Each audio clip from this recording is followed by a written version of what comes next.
अशरण शरण पद्म पलाश नयन अदृष्ट दृष्ट कोटि ब्रह्मांडर महानायक बलियार भुज जगन्नाथ चरण जुगल भक्ति सुमन अर्पण करी सभापति अनुमति क्रमे मु रीता त्रिपाठी निहाल प्रसाद उच्च विद्यालय सहकारी शिक्षयित्री मंच संयोजना कार्य करुछि।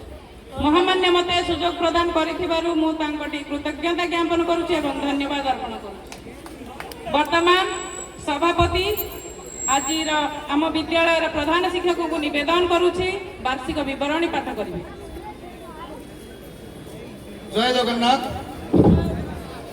नीलाद्रि कंदरानंदी मंदराय वंदितं वंदे बंदारु इंदिरा मंदिरं मह चिन्मय घन असरण शरण अकारण करण अनादिरादि आनंद कंद सचिदानंद पद्म पलाशलोचन परात्पर परमेश्वर जगदीश्वर तत्व आधार मूर्ति मधुर भाव विनोद मन मुकुंद दीनजन बंधु कृपाजल सिंधु कोटि ब्रह्मांड नायक प्राण पुरुषोत्तम जगन्नाथ प्रभु श्री जगन्नाथ पाद पंकज आम समस्त शतकोटि प्रणाम। मंचासीन वरण्य समस्त अतिथि महाभाग विद्यालय परिचालना उन्नयन कमिटर सदस्य महोदय महोदय आलुमिनी कमिटर समस्त सदस्य महोदय महोदय समस्त पितामाता अभिभावक अभिभाविका महोदय महोदय विद्यालय समस्त शिक्षक शिक्षयित्री और कर्मचारी वृंद उपस्थित आज मुख्य आकर्षण केन्द्रबिंदु समस्त कुनाकुनी मुनामुनी टुनाटुनी अंतर ज्ञानी गुणी शुभेच्छु शुभाकांक्षी सुधीवृंद उपस्थित समस्त सांबादिक बंधुगण सर्वोपरि आज पवित्र उत्सव उपस्थित अनुपस्थित आबाल वृद्ध वनिता समस्त नमस्कार और नूतन वर्षर हार्दिक अभिनंदन। विवरणी पाठ करने पूर्व मो निज हृदय भाषा गोटे लाइन में ए हूँ नियल प्रसादर माटी ए माटी हूँ कला और साहित्यर माटी त्याग तितिक्षार माटी शिक्षा और संस्कार माटी वीर बाजीराउतर माटी वीर बलिदान माटी ये हूँ शहीद वीर बाजीराउतर माटी कहले अत्युक्ति हम नहीं यह मो निहल प्रसाद नुहे यह मो विभु प्रसाद सुतरां सर्वप्रथम माटी को नमन करुच्ची मोर विवरणी पाठ करुच्ची। महाशय आम निहल प्रसाद विद्यालय 1960 मसीह स्थापित जन्मग्रहण कर अंचल शिक्षार आलोकवर्तिका साजी 65 वर्ष पूर्ति अवसर 66 वर्षर अपराह्न उपनीत एठारे गंभीरतार सहित समस्त अतिथि मान समस्त वरेण्य मान दृष्टि आकर्षण करने को प्रासंगिक मन करते पुराणा अनुष्ठान होते यार भित्तिभूमि अत्यंत दुर्बल अवस्था अच्छी। अधुना विद्यालय 2टी श्रेणी में 4टी सेक्शन में मोट 225 जन छात्र अध्ययनरत से मोट 119 जन बालक और 106 जन बालिका अंतर्भुक्त। शिक्षादान निमंते 7 जन तालीम प्राप्त शिक्षक प्रधान शिक्षक और जड़े चतुर्थ कर्मचारी अच्छा 2टी पक्का स्मार्ट श्रेणीगृह छोट ई लाइब्रेरी छोट साइंस लैबोरेटरी और छोट आईसीटी लैब सहित एक छोट क्रीड़ा उपकरण कोठरी अच्छी एवं 2टी अतिरिक्त आजबेस्टस घर छात थिबा श्रेणीगृह अंतर्भुक्त।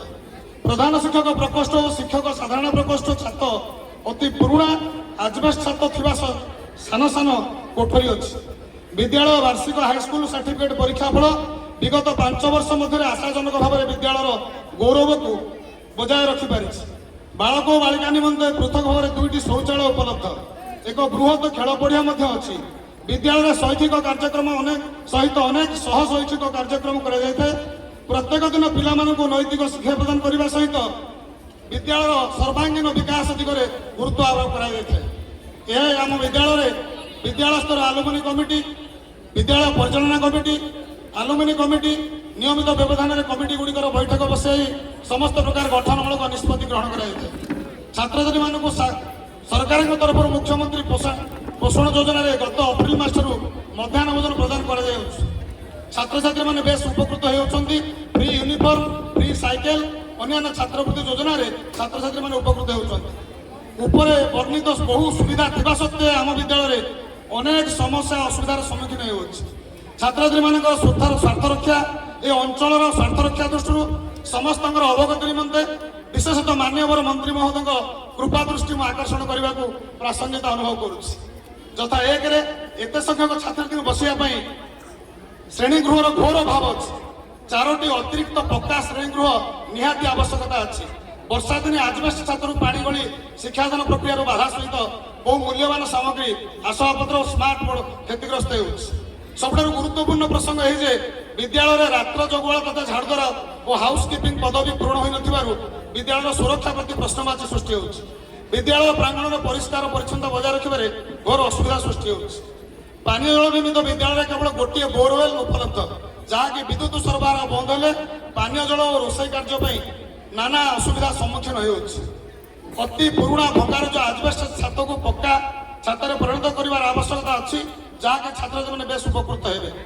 ମଧ୍ୟାହ୍ନ ଭୋଜନ ଗ୍ରହଣ କରିବା ନିମନ୍ତେ କୌଣସି ଗୃହ ନଥିବାରୁ ବାଧ୍ୟ ହୋଇ ଖୋଲା ଆକାଶ ତଳେ, ଗଛ ତଳେ, ସାଇକେଲ ଷ୍ଟାଣ୍ଡ ତଳେ ଛାତ୍ରଛାତ୍ରୀମାନେ ମଧ୍ୟାହ୍ନ ଭୋଜନ ଗ୍ରହଣ କରୁଛନ୍ତି, ଯାହା ଆଦୌ ନିରାପଦ ନୁହେଁ। ବର୍ଷା ଦିନରେ ଏହି ସମସ୍ୟା କହିଲେ ନ ସରେ। ସୁତରାଂ ଏକ ବୃହତ ମଧ୍ୟାହ୍ନ ଭୋଜନ ଗୃହର ଆବଶ୍ୟକତା ଅଛି। ବିଦ୍ୟାଳୟରେ ସଂସ୍କୃତ ଓ ହିନ୍ଦୀ ଶିକ୍ଷକ ପଦବୀ ଦୀର୍ଘ ଦିନରୁ ପୂରଣ ହୋଇନଥିବାରୁ ଏହାର ପ୍ରଭାବ ଛାତ୍ରଛାତ୍ରୀମାନଙ୍କର ପରୀକ୍ଷା ଫଳ ଉପରେ ସିଧାସଳଖ ପଡ଼ୁଅଛି। ତେଣୁ ଏଥିପ୍ରତି ଦୃଷ୍ଟି ଦେବାର ନିହାତି ଆବଶ୍ୟକତା ଅଛି। ଛାତ୍ରଛାତ୍ରୀମାନଙ୍କର ସାଇକେଲ ରଖିବା ନିମନ୍ତେ ଗୋଟିଏ ସାଇକେଲ ଷ୍ଟାଣ୍ଡ ଥିବାରୁ ଏହା ପର୍ଯ୍ୟାପ୍ତ ନ ହେବାରୁ ବାଧ୍ୟ ହୋଇ ଛାତ୍ରଛାତ୍ରୀମାନେ ସେମାନଙ୍କ ସାଇକେଲ ସବୁକୁ ଖରା ବର୍ଷାରେ ଖୋଲା ଆକାଶ ତଳେ ରଖୁଛନ୍ତି। ତେଣୁ ଏକ ସାଇକେଲ ଷ୍ଟାଣ୍ଡର ଆବଶ୍ୟକତା ଅଛି। ବିଦ୍ୟାଳୟରେ ଏକ ବୃହତ ପାଠାଗାର, ଲାଇବ୍ରେରୀ ଓ ଏକ ବଡ଼ ବିଜ୍ଞାନାଗାର, ସାଇନ୍ସ ଲାବୋରେଟୋରୀ, ଯାହାକି ଛୋଟିଆ ଘରେ ଗୋଟେ ମିନି ସାଇନ୍ସ ସେଣ୍ଟର ଆମର ଚାଲୁଛି। ତେଣୁ ଏତେ ସଂଖ୍ୟକ ଛାତ୍ରଛାତ୍ରୀଙ୍କର ଲାଇବ୍ରେରୀ ପାଠ ଓ ସାଇନ୍ସ ଏକ୍ସପେରିମେଣ୍ଟ କରିବାକୁ ଆଦୌ ସ୍ଥାନ ପର୍ଯ୍ୟାପ୍ତ ହେଉନଥିବା ସମସ୍ତେ ଅନୁଭବ କରୁଛନ୍ତି। ସମସ୍ତ ଶିକ୍ଷକ ଶିକ୍ଷୟିତ୍ରୀ ଛାତ୍ରଛାତ୍ରୀମାନେ ଏକାଠି ବସି ଏକ ବୈଠକ କରିବାର କୌଣସି ବ୍ୟବସ୍ଥା ନାହିଁ। ଫଳରେ ଆମେ ଗଛ ତଳେ, ଖୋଲା ଆକାଶ ତଳେ ବସି କୌଣସି ପ୍ରକାର ବୈଠକ କରିଥାଉ। ବିଦ୍ୟାଳୟ ନାମରେ ବିଦ୍ୟାଳୟର ଦକ୍ଷିଣ ପଶ୍ଚିମ ଦିଗରେ ଆର୍ଆଇ ଅଫିସକୁ ଲାଗିଥିବା ଜମିକୁ ଡିମାର୍କେସନ କରି ବିଦ୍ୟାଳୟର ଦଖଲକୁ ଆଣିବା ଦିଗରେ ଆବଶ୍ୟକ ପଦକ୍ଷେପ ଗ୍ରହଣ କରିବାକୁ ସମସ୍ତଙ୍କ ଦୃଷ୍ଟିଗୋଚର କରୁଅଛି। ପରିଶେଷରେ ଏତିକି କହିବି, ବିଦ୍ୟାଳୟର ସର୍ବାଙ୍ଗୀନ ବିକାଶ ଦିଗରେ ଆମ ବିଦ୍ୟାଳୟର ଶିକ୍ଷା ପରିବାର, ଆମର ସମସ୍ତ କମିଟିର ସଭ୍ୟସଭ୍ୟା ବଦ୍ଧପରିକର ଅଟନ୍ତି। ଆଗକୁ ଏହିପରି ଦୃଢ଼ ମନା ହୋଇ କାର୍ଯ୍ୟ କରିବାକୁ ଆମେ ଆପଣଙ୍କ ନିକଟରେ ଦୃଢ଼ ସଂକଳ୍ପ କରୁଅଛୁ। ଶେଷରେ ଉପରୋକ୍ତ ସମସ୍ୟାଗୁଡ଼ିକ ପ୍ରତି ସଦୟ ଦୃଷ୍ଟି ନିକ୍ଷେପ କରି ଛାତ୍ରଛାତ୍ରୀମାନଙ୍କର ସ୍ୱାର୍ଥ ରକ୍ଷା ଓ ଅଞ୍ଚଳର ସ୍ୱାର୍ଥ ଦୃଷ୍ଟିରୁ ଏହାର ଆଶୁ ସମାଧାନ ନିମିତ୍ତ ଶୁଭ ଦୃଷ୍ଟି ନିକ୍ଷେପ କରିବାକୁ ମୁଁ ପୁନର୍ବାର ନିବେଦନ କରୁଛି ଓ ଏଥିରେ ମୋର ବାର୍ଷିକ ବିବରଣୀ ପାଠ ସମାପ୍ତ କରୁଛି। ଜୟ ଜଗନ୍ନାଥ।